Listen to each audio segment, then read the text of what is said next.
Well, as promised, we are back for our second episode of season 4, and we're fired up to have him back on, or have him on. Head coach of Eastern Oregon University, Kyle Treadway. Thank you for joining the Fungo Banter tonight.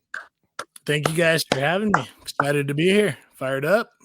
Absolutely, we're fired up to have you. And our first question we ask everybody right away: what's your favorite Fungo? So I've got a there's this fungo I stumbled upon when I got this job. It's just this long ash Louisville Slugger piece that it's a little too long, but I love it. And it's very light. I don't know exactly the model because I'm a pitching guy. Like I shouldn't hit a lot of fungos, hopefully. But I can absolutely obliterate baseballs with that fungo. And so I wish I had more info on it other than it's just a long ash Louisville Slugger, but it's beautiful. It's beautiful. That's awesome. We do need to get our tally sheet up for the screen of every brand that we've had come up because it's always interesting. So talk us through your path in coaching. You know, what got you into becoming wanting to coach baseball, and what led you to Eastern Oregon University today? Yeah, so grew up in Southern Oregon. Went to Phoenix High School for a school in Oregon. When you're a small school athlete, you kind of play everything. But ever since I was a young lad, I've always loved the game of baseball. Huge San Francisco Giants fan. So my dad took me out of school, I think, when I was like in 4th grade on opening day, just to tell me that we had bought the package for 100 games for the Giants on cable. And it was like the best day of my childhood. So just grew up watching Creek and Kite, learned a lot from them, just kind of listening to them talk about it. But then just was lucky enough to get on at Pacific University. I didn't really get heavily recruited, but Coach Greg Bradley gave me an opportunity to play. I was really recruited for football, so it's hard to tell on the screen. I know I look small and stealthy, but I'm like 6'5". Well, I was 6'5", like 250 out of high school. Now it's closer to 3 bills. I'm a big old boy these days. But yeah, so I kind of got recruited heavy for football, but nobody really gave me a chance for baseball. And Greg Bradley luckily gave me a chance, and I made the best of it out of 4 years of playing at Pacific. Had a pretty strong career, and then was lucky enough to be hired on by Brian Billings afterwards as the assistant pitching coach. I worked mostly with our JV guys, and then just slowly went my way up. Got to be the pitching coach, was the head JV coach for a little bit, was the recruiting coordinator for quite a while, and then was the associate head coach at Pacific for about 6 months. And then, like I was telling you guys here in the pregame warm-up, I felt like I got traded at the deadline in February of 2023 this year. But it was an awesome fit for me and my family. Going through the interview process, when you go through an interview process in January, you're kind of looking for reasons to say no. And everything just was right here. Love the community of LeGrand. I'm a small town Oregon guy, so kind of wanted to get back to that. Love the administration here at EOU. Love the sports culture. We're fantastic at so many different sports, and everybody works really hard in this building. And so that was really attractive. And and honestly, like starting a brand new program and starting from scratch was a really big deal for me. So just to kind of start with a blank canvas and get after it and try to build your own culture and old program was very, very enticing for me. So that's kind of how I got this far. But my first coaching job, I know that was on the script. Sorry to a little peek behind the curtain, boys.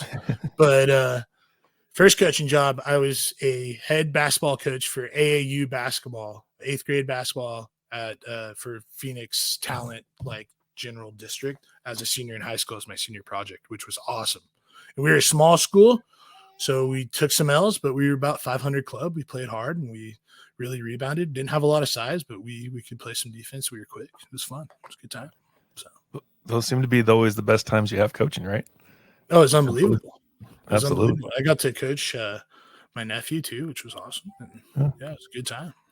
Well, I can imagine joining a program, at a time where everybody's getting fired up and ready to go for the season. Talk us through some of the challenges you had of getting the job and then basically hitting the ground running without having any fall ball or any winter time to plant your ideas. Yeah, no, great question. Yesterday in our meeting, though, I will tell you, Coach Jordan Hara, my great assistant, had mentioned to our guys that we're not really allowed to talk about last year for very much longer. So I will keep this brief. But No, in all seriousness, it I inherited a lot of guys who were really hungry to get structure, to be challenged, to drive towards a winning culture. You know what I mean? And so they were kind of floating in the wind on their own. Shout out to Kyler Lunny and Colby Bales keeping the program afloat. Those are my two assistants last year who did a great job for us. But those guys had just got done playing. I think they both actually still had eligibility, so they could have still been playing, right? And so when you have, not a lot of structure and a young staff, I think that we wore some growing pains last year. But what was cool is that even until the bitter end of our season, we kept fighting. We had won one game against Western Oregon in like my first or second weekend of coaching. I'm like, wow, this is going to be great. And then we didn't win another game until I think the month of April. So, but we did almost win that series against Corbin. We took LC State, who eventually played in the national championship game last year in NAIA, to 2 1-run losses at our place last year. So we kept fighting, we kept playing hard. And I think, we were really just trying to set like a weight room culture early, get them used to, this is what we need to do to build a player development factory here. And this is going to be something that we're very intentional about. This is something that we're going to spend a lot of time and a lot of focus on. And then just started building competitive practice structure. You know what I mean? Like gamifying things as much as we can with like team defense, giving them individual drill work that they're actually going to buy into and they can do daily. And, as a pitching guy, I thought it was really important to kind of be like, hey, I can do hitting too. So I might've gone a little overboard with that, to be honest. I think I kind of ignored our pitchers for about a month when I got the job. And I thought if my greatest regret from last year was probably that, but it was definitely challenging, but I think we definitely set a foundation to where now we're riding that into this fall and into this season. So, Coach, what are some of the best kept secrets that you've learned through your time there at Eastern Oregon as the head coach there at the college level, but also what are some of those things that you could help in the sense for maybe that high school coach that's getting his first job at the helm? Yeah, 100%. I think you really got to be mindful about hiring good people around you and making sure that you allow them to work and giving them a space to do so where you're not just totally micromanaging them. Now, that doesn't mean that you're not going to coach them up. We have a full staff right now, and even last year, same thing, of first-year coaches, right? So we have a very young staff. And so we have a lot of bright individuals around our program who help, coach everything up. But, we were very intentional early in our season of meeting and kind of setting the expectation as coaches first before we even talked to our players. So we spent 2 weeks meeting as a coaching staff before our fall ball season this year, talking about what the expectations were and what I wanted from them. And I think when you're in that time period before a season, I think that, you make all these great ideas, you envision it out, and then you get into the thick of things, and about 30 to 40% of the stuff you actually want to do works out. But I think that's okay, man. And I would say that's also another thing that I would definitely recommend is like, don't feel like you have too many ideas. It's honestly better to go overboard and try to do more than you can chew rather than kind of falling short even before you get started, right? Because you'll try things and you'll realize whether that's like, oh, that's a really good idea, or no, that's dumb, we shouldn't probably do that anymore. And or kind of in between where like that's a good idea, but it needs to be a little more refined. And how can we optimize it based on our schedule, right? Because we have 41 players on our roster right now. They all have different class schedules. We have to share facilities in our building. We have to share weight room times. We have to share classroom space. We're at a public field right now. So, we have a lot of obstacles time-wise that we need to kind of optimize for. And so I think that too, sorry to keep rambling on here, but I think really being intentional about scheduling everything out before you get started so you can just make slight alterations rather than just, being like, well, what are we going to do this week? You know what I mean? That's something like, it's just monumental towards getting into rhythm within your fall season, which is really all I've truly had as a head coach, to be honest with you. So from my Eastern experience, that's definitely what I've learned on the head coaching side for sure. How do you solicit feedback on that? I mean, is a lot of the stuff that you feel like works or doesn't work? Is that just kind of a feel thing from your end? Is it kind of the player engagement, coach stuff? Do you engage players and like feedback of, hey, this is working or not working, or is it just more eye test for you when you're trying out new drills or activities? I know we're all in that space where it's usually winter break that you spend, a month and a half planning that first day practice, and you're 3 weeks away from starting, and it's like everything's going to be perfect, and then you get there and it's like nothing is right. And Yeah. but how do you get that feedback? Is it eye test? Does it feel from your end, or maybe all the above? I think it's a couple things. I think one, your players' body language and just how intense they are within whatever thing you're doing is really going to speak volumes to like if it's going to be effective, right? If they look very intentional, engaged, the effort is high, the energy is high, and they don't look confused as hell, that's usually a good sign. Now you're going to get those looks where guys are looking around like, "What the hell are we doing?" That's usually a good indication for me. Like either we need to refine this or we didn't do a good enough job explaining it, right? Because like our job is to supplement players. Like we're here to help them. And so like the reason why we create all these practice plans and all these drill sets and these competitive formats is, so we can help them become the best version of themselves. And so, we have to look at the players first based on what feedback they're giving us through body language. And sometimes they're just forward of like, "Hey coach, that wasn't very good." Or like maybe they are confused about what the process is and they start chirping each other, right? They're confused about what the goal of the drill is. So they think they're not doing it right, or Jimmy or Joe isn't doing it right. And so they start chirping each other. And that's usually not a great sign either. And then like feedback from coaches, I think, I think it's good to give your young coaches like an opportunity to think of a drill set and try to go execute it. And sometimes they fall flat on their face and sometimes it's electric. Right. But, as a staff, we try to meet after every single practice. We 100% meet after every single scrimmage or games, and kind of talk through like what we saw during the day and what was good and what was bad. And then we also keep a group chat that we kind of roll through 24/7. I mean, obviously I'm not a psychopath, so I'm not texting them at 3 a.m. when I have an idea when I wake up in the middle of the night. But, we're kind of talking to each other about ideas constantly. And kind of bouncing ideas off each other, asking about how much time we have for the practice plan tomorrow, things like that. So that constant flow of communication kind of optimizes everything that we want to do as well. So I don't know if that answers your question, but Absolutely. I guess we'll dive in practice planning just a little bit more, but you kind of hit on it early, just about first starting last year. I don't know if we're on air or not, but being in a spot where pitching background, wanted to show your ropes of being able to handle everything, but I guess in year 2 now, how have you handled that balance of being the lead voice in the pitchers, but also wanting to be involved in the daily operations of practice? Like, how do you find yourself getting peace through I can handle this, or trust that that's going to go well, to make sure you give everyone else or everyone there the attention that they need? well, we try to do as much as we can through the day.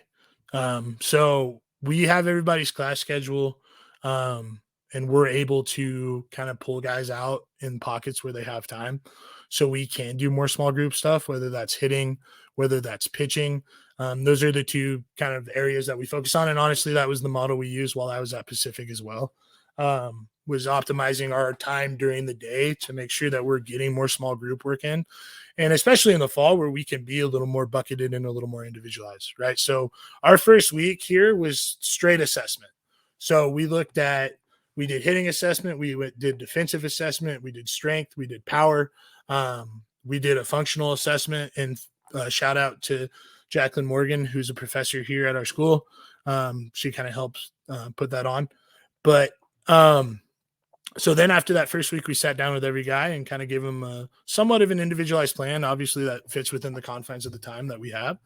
And we started going to work at it. And so Coach Hara, our hitting coach, did a great job bucketing guys based on what we were getting off a blast, the information that we were seeing off of hit tracks, but then also like intuition off of watching film, and also talking with guys like, what have you done in the past? What has worked? What hasn't?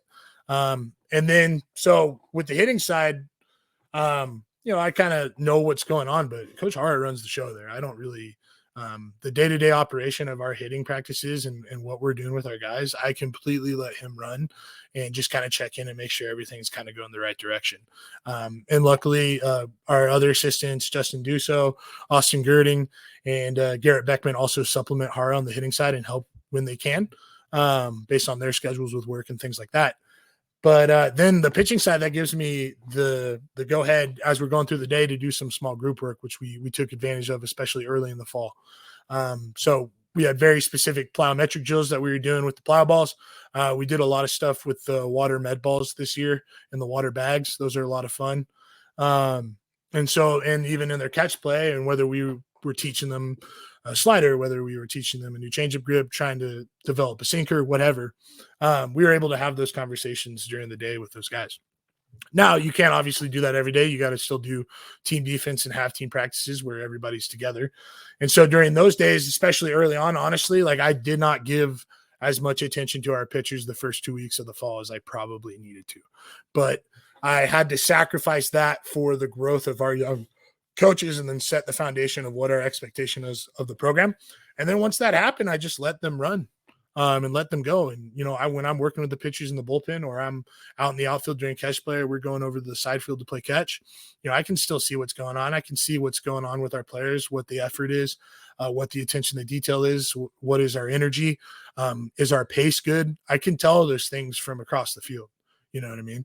And I can hear our coaches coaching guys up. I can hear the attention to detail being hounded on. So, as the fall went on, we really focused on that. And to be honest, we played a lot of games during the fall, so team practices were few and far between because we scrimmaged. We had a 12-game regular season scrimmage this fall, which was absolutely crazy. And then we played 4 games out of what was hopefully going to be a 5-game World Series at the end. Plus, we had 6 scrimmages against junior colleges. So, we had an action-packed fall. So we really had to take advantage of those team D days and those team practices. And honestly, we probably left a lot of meat on the bone that we're going to have to kind of take care of here in January. But hopefully that kind of answers the question. I'm getting long-winded here again. So, no, Coach, good. Do you find that your guys respond really well the next day after going through some of the metrics, like you're talking about video analysis? I mean, I think on the high school side, right, you hear the excuse, well, we don't have the budget, right? I mean, 100%. But everybody's got an iPhone, right? So you can take your phone, you can record your guys. We do a lot of that kind of stuff at Tri-City Prep and, blast motion. And our guys they eat it up. And they're up after every at bat, so we'll do some measurements on field, and then we're going through plane and below and all that stuff. And then, it's just, you see your practices intensify. When I mean 100%. Intensify more intently, now they're starting to pay attention to detail.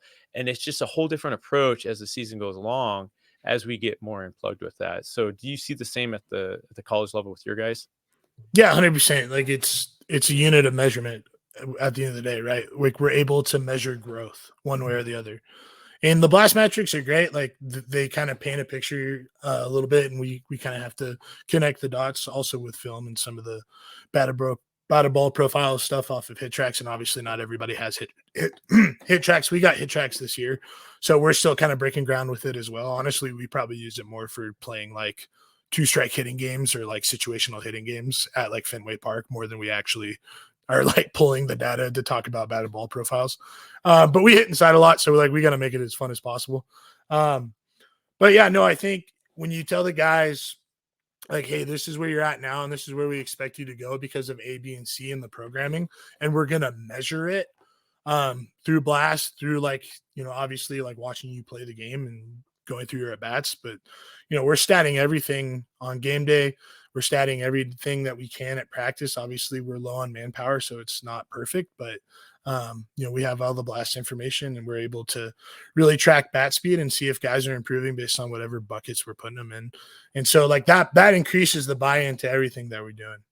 And I think Coach Hart does an excellent job, like sitting guys down and slowing it down and putting it into bite-sized like informational pockets rather than just being like, oh man, your early connection score is horrible. And, like things like that, where you start like throwing terms at them and they're like, I don't know what the hell that means, coach, So it's like, hey man, like your bat's a little too vertical. And when you get into the zone, you're dumping the barrel a little bit. So what's happening is you're hitting a lot of flare fly balls to right. And so if we did this, you're going to hit the ball much harder and make better collisions and things like, where you kind of like give them visual examples. Everybody learns different, right? You hear about audio, visual, like hands-on learners. 100, like we just try to mix it up and try to communicate the best we can with each guy based on how they take in information. And your guys, right? Like you build relationships with you guys, which guy loves to talk about the metrics, right? Maybe he likes to talk about the metrics a little too much. And he's like, Coach, I don't know, my slider's gyrating the right way I want it to today. It's like, yeah, bro, like you need to go compete today. I don't care about like the gyro degree of your slider today. Like, let's just rip it. Or like, you get the other side of the coin too, where a guy just doesn't want to hear any of the information. Like you hear guys talk about like, I'm out on analytics. I'm all in on stats. You know what I mean? It's like, it's the same thing, dog. Like, so, yeah. Does that kind of answer your question? It does, Coach. And, and that's so true. You hear a lot more of that at the high school level, especially when you get some of those incoming freshmen, they're talking the lingo because they look up on YouTube and see whatever is being spoken. So they think that they got, if I talk the talk, man, I'll figure it all, they'll figure out. I got it. That's the reality we got to accept too as coaches now. Like kids have more information now than they've ever had. And that is a great thing, but it also can be a scary thing. Because there's a lot of conflicting information out on Twitter, as we may know, as you hitting coaches may know, we're still not agreeing on what really happens with the swing, but we still are going to argue about it till the bitter end. Shout out Teacher Man on Twitter, just flaming everybody. Right.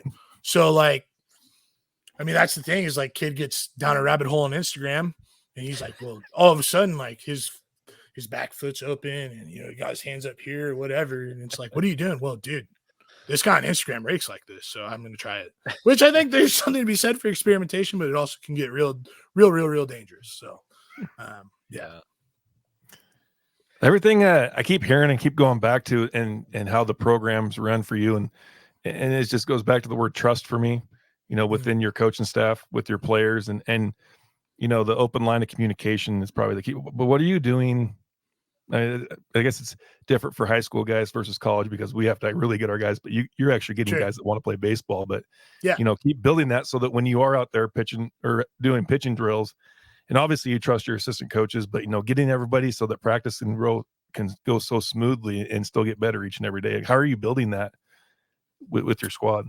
Yeah, it's not easy. And honestly, like when you talk about like guys who are like, well, you got guys who want to play baseball. I'm telling you, some of the junior college guys we get in here are like scarred from experiences like, where they're living 5-hour practices and running all the time, which I love because they're tough as nails when they get here. But I would say that in terms of making practice run smoothly while still getting that development piece in, it's difficult and you can't do it every day, right? Especially on the pitching side.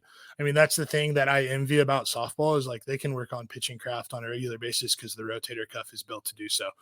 Whereas the way that we throw baseballs, we have to battle that arm fatigue. We have to battle that soreness and fight off potential injury as the year goes on. So you have to kind of take advantage of your high intent days and be really mindful about when to tell the guys to not do as much. Right. And I think that's just as important, like coming in on a Thursday after a Wednesday bullpen day, or you just pitched in a scrimmage and we're going to crush recovery circuit because it's early in the year and we need to build volume somehow. But we're going to take throwing light today. And, you're going to be here at practice for 45 minutes to an hour. And if we don't have any team D, like we'll see at lift, you know what I mean? Like, and sometimes pitchers hate that. Sometimes they're like, well, this sucks. Like I want to get better today. How many can I do 7 plyo drills instead? You know what I mean? It's like, no, man, like you got to like holster the weapon today. Like you can't let it loose. And then versus like you got a bullpen day, it's like, okay, let's compete. Let's get better, like depending on whatever we're doing, right? Whether we're in a pitch design session and we're trying to build a new slider shape or we're trying to work on command. And so we're throwing like different weighted balls and trying to make it more difficult. This year we played a competitive game of pig in the bullpen, which was pretty electric. I know that it's pretty basic, but anytime you can, fire those emotions and get guys to compete against each other. And then they had to go run a sprint pull afterwards. Like as soon as they lost, I'm like, see ya, go, bye. Right. And like, it's just, you've got that pressure now. And so like, it's easy to throw a command pin when, you're 50 feet away from the catcher and it's nice and easy. I'm going about 80%. Coach is here watching me. I feel good about my mechanics, whatever, but it's a lot harder when we get to game. I'm going down another rabbit hole. I keep boom, boom, tangent. But to answer your question about development with practice, you got to be really, really efficient with your time. And I think I said this to our guys' first meeting of the year. We have 3 rules on our team. 1, be a good person. 2, be on time. 3, be an elite communicator. And everything else falls in line with those rules, right? But number 2, be on time is really important for me, right? I heard this, I think, at ABCA it might have been 2019. Was it Dallas in 2019, I think? Were we in Dallas? Pat Casey was on the main stage. Come on, guys. Like, you guys are baseball guys. Let's go. No, I'm just kidding. But Pat Casey was on the stage, and it was he had just retired. They had won the Natty. And he said something that changed my entire life. And it was, time is the only inventory you cannot make more of. Like, everybody talks about making more time, but you just can't change that. It's the only inventory you cannot make more of. Like, you can only waste time. You can't make more of it. And so, like, ever since that day, like, I've tried to, in my own personal life, like, always be doing something in time windows that is worth my time, right? And that could be social things too, right? But within our practices, right? Like, if guys have time off of school, like, here's the reality of it. Like, if a guy has a window from 10 to 1 where he doesn't have class, he's sure as hell probably isn't doing homework unless he's cramming the day of. He's probably firing up Fortnite or whatever the hell.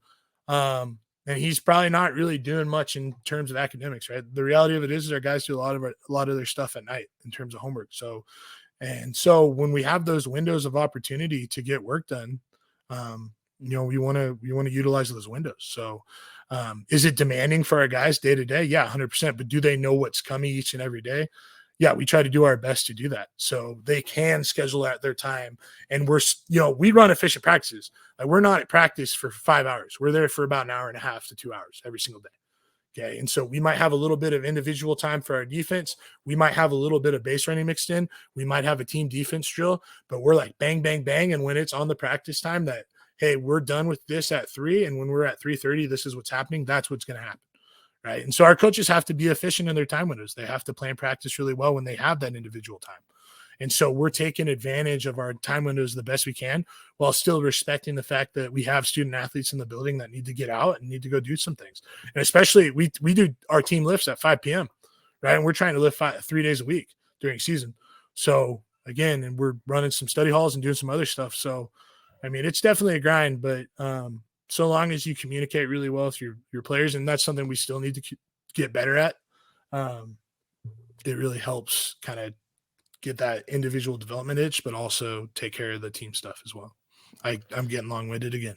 It's perfect. It's a podcast for a reason, right? Yeah, there you go. Have you always been a 90-minute practice guy? The reason I asked you that, because I heard this probably 10 years ago, when Pete Carroll was at USC, he believed only 90 minutes of practice was needed for his team at USC to be. And of course, this is when they were running national championships, they also were extremely talented. So yeah, and that too, that is true. That helped. Reggie Bush in the backfield with Matt Leinart working together helps. That is true. But he said anything beyond that, I'm putting more potential stress and harm on my players. So, I mean, what have you learned in that? I mean, because you think about it on again, kind of backtracking on the high school guy, for at Tracy Prep, we're like max, 100, 120 minutes is all we got, so, and we can't go a minute over. I mean, it's just, they're very strict on the rules. I don't know what Eric runs. Yeah. But it's difficult, so you're trying to get as much done, but then you hear these guys, well, I've had more time, I could get more accomplished with my guys, and we would have more efficiency and more W's. But is that really accurately and from what you learned? Well, I think of it in the way of like training economy. Like, we only have so much money to spend on training at any one time. And so, like, we really need to be efficient with our money when we're spending towards getting our players better. And so, like, I'd rather spend like an hour in the weight room rather than at like the end of practice trying to fit in bunty, first and thirds, and cut and relays. Like, I'd rather just do that one of those drills and then get to the lift. And then the next day, maybe we can keep stacking those things on top of each other. But if we're going to ask our guys to go near game speed at practice, like, it's hard to do that for longer than an hour or an hour and a half, right? Like, our game times, like, guys get time off at practice. There's not a whole lot of time where they aren't doing something, right? And like, the reality of it is like, this age of player, the attention spans are getting shorter and shorter. And that's like, it's not a like chirp to them. It's just the reality of this. I'm the same way, man. I'm like maximum ADHD. I'm like to the next thing. Like, let's keep going. Right. I want to just keep chipping away and getting stuff done. And so, yeah, I don't think that more time is necessarily like, I think it can be helpful depending on what you're trying to fit in those time windows. But like I said, we're hitting throughout the day. So like, yeah, like it's an hour and a half when we're at team practice, but like reality, like they're hitting for like an hour. We might've did pitching work for an hour. They're going to lift for an hour. So our practices are actually like spread out throughout the day longer than just an hour and a half. So we're accomplishing more. Whereas like that's the tough reality of a high school coach. Like you guys got to get hitting in, you guys got to do team defense, you got to do some individual defense. Like there's a lot of stuff you have to accomplish. But I do think like our line, right? Like we play 50 games at max. Like we have 52 scheduled games with our scrimmages included there for this year. And we only have one bye weekend, and it's literally the first weekend after our first set of games, which is we open in January this year, boys. Get your minds right. Let's go. Going down to see Coach Tating at Simpson. Can't wait. Can't wait to go to Redding, California this year. But from that point on, we have 12 straight weekends where we're playing games, and we have midweeks mixed in. You know, like it's a long season. It's a grind of a year. And so like if we got them on their feet for a ton of time at practice, like they're going to gas out, man. Like it's just not going to work out well for us. Now that's the reality of our situation. You guys don't play as many games at the high school level. So I do imagine you have a little more training economy to spend there. But like you guys were talking about too, like you have high school athletes too who have a lot of stuff going on, and maybe baseball is their second favorite sport or their third favorite sport. So how can you keep engaged with them and then also keep it fun? I mean, that's the $1 million question, but it takes a lot of creativity. And you know, I think too, your coaches got to be really energetic at practice. Like they got to be bought in, they got to be engaged. They got to show that they're into whatever's happening, because if they're not into it and they're kind of lackadaisical and they're kind of off to the side, kind of like looking off into the distance, can't be upset with the players when they're doing that. You know what I mean? So I don't know if that answers your question, but Long-winded nonetheless. Lots to say, Coach Treadway. So much to say. So little time. We're on time clock. Hey, I told you I was going to drink a coffee.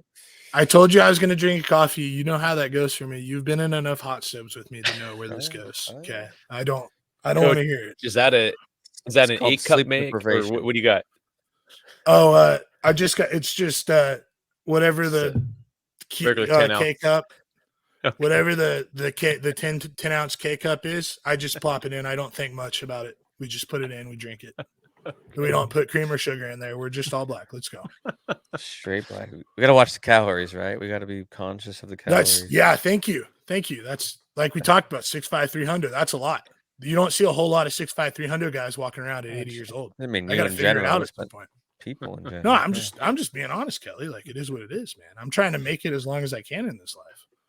So, you know, got to watch the calories. Come on now. 8 p.m. coffees are going to do that for you. That's going to help that sleep pattern. Okay, let's get into pitching. The bread and butter. I've been caught in some of these rabbit holes with you before and trying to help myself get smarter, right? And I think you and Coach Raskin are pitching coach at St. Martin's. I think you guys have had some good chatters too, but we have. It's good to hear some of that stuff. I don't think he always loves that I am talking his ear off at the NWAC tournament. Just like, no, I think. Hey, what do you think about this? What do you think about this? It's a highlight. You're open book, and that's why we like you. Okay. Where we want to start? Okay. Talk about we may have time in recruiting at the end. Okay. But when you're identifying a pitcher, in your recruiting process, what are things that you're looking for to match your personal preferences of guys? Do you like to have different buckets of guys that can do different types of things? Are you looking to fill a hole in a bucket for a guy to do certain things?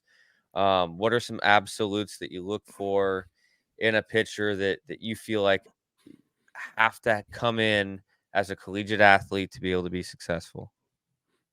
Okay. So I was long-winded first off, so I don't want to hear any more chirps from you tonight, Kelly. But I will say, first of all, if I see a weirdo, I automatically am interested. Okay. Anybody who delivers the ball strange or like showcases something weird, like obviously, like we have a floor for velocity. But like guy who looks like a weirdo out there is automatically interesting to me. Why? Because hitters do not like facing weirdos. They love chirping weirdos. They love talking bad about the weirdo stuff. Oh, yeah, he's flat. Oh, yeah, dude, his breaking ball's terrible. And then they just get out again and again and again and again. Why? Because they have no visual palette to build off of because they've never seen anything like that, right? All hitters love Johnny right-hander, right? Like guy who's mid-80s, fastballs into the dead zone, breaking ball breaks on two planes. Like hitters love Johnny right-hander, right? So we're trying to stay away from Johnny right-hander. If you're Johnny right-hander, that doesn't mean you're automatically out of the OU. Okay, I don't want you guys to get it twisted, Johnny right-handers. But what I really look for in the recruiting process is hopefully that the player has some sort of outlier tool, right? Whether that is fastball shape, breaking ball shape, or breaking ball spin, ability to just land a breaking ball of any type, feel for a changeup, a splitter, feel for a sinker, like something that is greater than what is average, right? And then hopefully that's the carrying tool that we can then build off of once he gets to our place, right? Because if he's got high carry fastball at 87 to 90 with a sweeper shape and a plus changeup, like he's not coming to yo-yo. Like I'm just putting it out there. Like he's not coming to yo-yo. Okay. Especially if he's in the Pacific Northwest. Holy moly. So like we got to find something that is above our level in terms of tool on the mound. And then after that, build off of that. Right. And so that's what we're out hunting kind of on the recruiting trail, is looking for a guy who's either weird or has an outlier tool. And I mean, I can go deeper into depth into what outlier tools I'm talking about or what I prefer and what I like, if you'd like, but that's kind of the general focus. Sure, let's go there. Those outlier tools, is it a specific pitch? Is it a specific angle?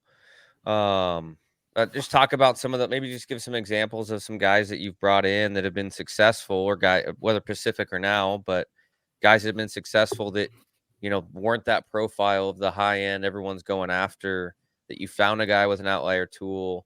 What was it? Why was it successful? And how'd you make it successful for him in a game? Yeah. Well, first I'll start with weirdo. The best weirdo I've ever coached was Davis Coaster. Shout out. He's still at Pacific. He's like I don't know if he's even 6 foot, slinger upright guy who's straight out of like 1901, like hezzies in his delivery, changes up his delivery all the time, throws from like this low slot, but like naturally cuts the hell out of his fastball and then throws a banger sweeper off of it. Right. And so like everybody watched him out of high school, and shout out to Brian Billings because he's the guy who really pushed hard to recruit this kid at Pacific. But this kid was like 75 to 77 out of high school. Right. But Bills was all over him when he came to our prospect camp. He said, like, this guy's going to be really good. I'm like, all right, sounds good. I like it. He's weird. Like, let's do it. And this guy just absolutely chopped the Northwest Conference, throwing nothing but sweepers early on, but eventually got to use his fastball sweeper like combo really well. And he was probably throwing 80 at most. And he probably still only throws like 82 to 83. But the guy just played above the barrel because he would play that like low vertical approach angle with the cut right on the heater. So the heater just felt like it was riding up at you. And then he'd play the sweeper shape off that. So like spin types looked really similar. Like dots were in different spots, but it wasn't like that, like noticeable. And so when he'd just land sweepers for strikes and get take after take after take after take because nobody could pick it up. And so like that was one guy that I thought was really successful, being a weirdo. I'm trying to think of other outlier tools. I mean, obviously he was a really good player. He played out of high school. He went to Kansas and then transferred up Pacific. He's from Hawaii originally. And he was an awesome get for us, but Kahi Bishop. But he was a guy who was like 5'10", super duper athletic, also had cut right on the fastball. But honestly, like his mechanic set was like really similar to Tim Lincecum, but he like threw the ball from like up above his head. Right. So that ball would have, again, that cut ride that would just stay up above barrels. And then he also just threw like a huge 12-6 hammer off of that. Right. So he'd play that cut ride fastball off of a 12-6 hammer and was just super duper successful in mixing those speeds. Now, granted, like at the end of his career, he was getting the ball up to like 92, 93. But he was even like successful in the high 80s. And Like that was another guy who just used his stuff correctly and played at the top of the zone. Where like a lot of guys are getting taught when they're young, like you got to pitch down, got to pitch down, got to pitch down. Like not everybody should pitch down, right? Another guy, I guess, is I'm trying to. Nah, we'll keep it moving. I'm getting long-winded. Kelly told me not to get long-winded. I gave you 2 examples. I've executed. I've executed. So I'll continue it. Everything you talked about there, the guys always had a partner pitch, right? A partner pitch to something they did unique. Do you think that's like the overlying trait that they had a different visual that was, similar to that pitch that profiled, that had to keep him guessing, whether that's scissors or whatever you want to call it, but those are the guys successful that have that pitch that plays off of the same pitch. And do you teach those? Like maybe do you identify a guy that has that high ride fastball that we need to teach him a curveball? Does he have a plane to be able to teach a curveball? Like, do you ever identify that one tool, or are you always looking for the guy that has the 2 tools that play off each other? No, I think we look for the 1 tool first. I think the 2 tool guys are typically special. Those are the guys who are really, really successful.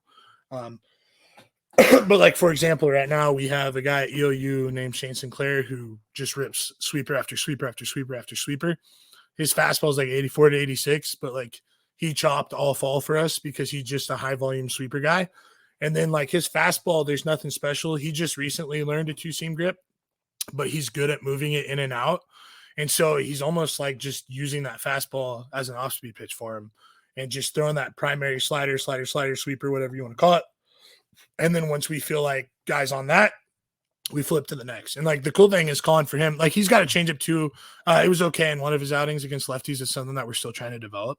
But like that guy gets away with throwing 75% sliders. Hitters know that's coming, but he mixes the fastball in just enough in the right locations. And it's not a special velocity. It's not a special shape, but he can move locations with it.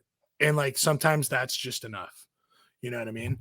And so it's fun calling for him because I don't think there's a wrong answer. Like you're throwing slider down more often than you're not, but you can kind of like read off of what he's trying to do out there and keep him in a rhythm. He's also a guy who pitches with incredible pace. I mean, that can be another tool as well, right? Like a guy who pitches with great pace, keeps the defense involved. His punch outs are efficient. Like those are guys that's another tool, right? Like the command is coming off of his great pace, right? Like I think like that can, like I talk a lot about pitch physics, but I still think there's a lot to be had on kind of the old school like mentality stuff, like guys who are competitive bulldogs, guys who don't get rattled in big moments, guys who pitch with pace, guys who hold runners. Like those are all really important tools as well. And some of those things can be taught, but if a guy has it naturally and he has kind of that mound presence and that moxie, like that's something that we key in on too in the recruiting process. So it's hard to teach sometimes. I'm so glad you said that because that's exactly where I was going with my question next was, measuring the unmeasurable aspect of a kid. And I know even like with our small schools, there might be times that we might, we're going to go with our best arm, but this kid competes. And in a time of a tough situation, I'll find out if my assistant coach listens. He went on a mound visit this season. It was super quick. And he came back and go, "What'd you tell him?" He goes, "I told him it was a competition and he needs to compete," and walked away. And I was like, great. And there you go. So, trying to find that aspect and that tool in the recruiting process. I mean, I know it's probably relying a lot of word of mouth, but what is it that you are looking for in that? Well, I think the thing that I key in on especially is if like he gets guys up in the dugout. Like, do guys come out to meet him because they're fired up with how competitive he is? Are the defenders behind him energetic, excited about what he's producing out there? Right? Because that's how you're going to know. Like anybody can go out there and be like high and like obviously showcases are a little different, but if you go watch a guy play like Legion ball, you go watch a guy play high school ball, and he's playing with a team that he's regularly with, like watching his interactions with guys, like you can know if the team's behind him or not just based on how they interact with him. So that's something that's really important to me. But if you see a guy in a showcase, like obviously like if they can keep that pace going, if they're efficient with that pitch mix and it's like high pace and he's getting fired up after punchies, or other side of the coin, because I do believe there are two spectrums of competitor, right? You've got the resident psychopath Max Scherzer, who's like losing his mind constantly. And then, I mean, Corey Kluber is a little dated now, but he's like very much known for being the same exact dude every single time, stone face. Like there's nothing changed with that guy, right? And so like you had two guys who are on both sides of the coin who can both be really successful. So it's like, do you have the guy who's getting fired up because he knows he's punching dudes out and he's loving it? Or do you have the guy who's walking around with that calm, cool confidence, is robotic, but you can see that smirk on his face, like, yeah, I know what I'm doing, and this is what I do every single time I come out here, right? Like, I think body language is such a big indicator towards reading who human beings really are, like in big moments too. We also have our guys compete a lot outside of just like baseball. Like we had a whole like competition series this year where we played med ball, volleyball, we played flag football, which got really, really heated. We played basketball. We played disc golf at the end. That was pretty electric. Like we played Jeopardy. Jeopardy was probably my favorite day, actually. But like we just competed, right? And it's good to see guys get outside of just baseball, because I think so many of our guys get really fired up for baseball. It's huge in their identity. It's everything who they are. And, you know, at our level, like we have scholarship money too. So it's like they might even have money like invested like in them as players. So there's a lot of pressure to be successful there. And so I think sometimes guys become something that they might not be in a baseball setting, but you get them outside, right? Like we had a kid named Nico Wiltz who transferred in this year, and he's got big stuff, but early in the fall kind of struggled a little bit, wasn't really landing his breaking ball, seemed really nervous in big moments, and had some like rough outings where he kind of just didn't have his best stuff, or him really hard, right? You could see it on him, the way he was acting and his body language. But then we played football, and this dude, like you wouldn't expect it. Like this, he's a big kid. He's probably 6'3", probably 220 or so, 230, I don't know. But big kid, not super duper athletic, but this kid was just mossing kids. And he's like letting them know, like just he's got receiver gloves on. He's just mossing them, chirping them, letting them know, walking around with a whole new confidence I'd never seen. So I sat him down the next week. I'm like, dude, can you go be the guy who was mossing kids every single time we were playing football the other day when you go out and pitch? And honestly, from that point on, I'm not saying that conversation was like, look at me, Coach Tread saved him. But like, I think that he saw like, oh, I can just be my confident self out here and just let it rip. And from that point on, he chopped the rest of fall. So like, I think you can really try to enhance players by finding like at what level do they like to run high? Do they need to run low? Right. And how can we as coaches recenter them to that spot? Where are they going to find that flow state? Right. We talk about that in sports psychology a lot, right? How can we get guys in the flow state? And everybody gets there a different way. So I'm not sure, again, if I answered your question. I keep going on tangents, but You know, Coach, I think that you say something, you're spot on right there. It's that self-awareness, right? Our society kind of has really adapted away from that, because we, as a society, say, well, whoa, you know, you're stepping into my little box, you know, yeah, and you are who you are, and you figure it out. And so when you have a college coach or a high school coach pull that player into his office and sit him down, I think that sparks something, like you're saying. You know, I really do truly believe when you had that meeting with that particular player, it really clicked for him at that moment, is what made him into what he was, because he never has been so fully self-aware of his ability to be able to perform at big moments. And I think that we as coaches needed to take those opportunities, and not saying, hey, we're going into their little, you know, stepping into their little circle. You know, of course, we keep bringing this up, but, you know, COVID really did a detriment to that, even worse. So now as coaches, how much more important do we need to step into their circle and say, hey, have a seat. Let me talk to you a little bit. Yeah, I mean, that's what coaching is, right? Is being an elite communicator, like knowing how to communicate. And like we always talk about it, like who needs that pat on the back or who needs the kick in the ass, right? Like each guy runs differently. And so when you take it, like, especially on mound visits, like that's what I'm always like asked about, is like, well, what do you say to your mound visits? It's like, well, you got to know the guy. Like, do I need to crack a joke and loosen him up, or do I need to get in his face and like, let's go, bro. Like, this is the time. You're the man. You know what I mean? Because each guy's going to react differently to that. And so I think like Nico's a great kid, the kid I mentioned earlier. Like, he just really wants to be successful and puts a lot of pressure on himself to do so, right? Because baseball is his whole identity, like we talked about earlier. So like knowing like, hey man, like you can just be yourself and be loose, like take the pressure off and just go have fun. Like go moss the hitters, like go do that. Whatever that means to you, go do that. And so like I think like knowing that guy needs encouragement, I think it's important to let them know that, versus like the guy, sometimes it's like, hey man, like you got to show up with more focus. You got to compete harder.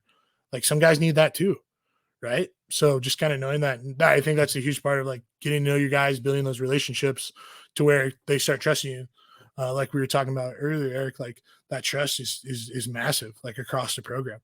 And right now we're building trust, man. We had 23 new players this year, right? It's a tall task to start building that trust. And so, and a bunch of new coaches, like it's a whole new group of people trying to come together with one common goal. But understanding that, knowing that we all do have that one common goal, I think that can really drive those relationships and help coaches learn that. So I went full into coach speak there. Big coach speak right there. One common goal. Are you kidding me, Kelly? Proud of you.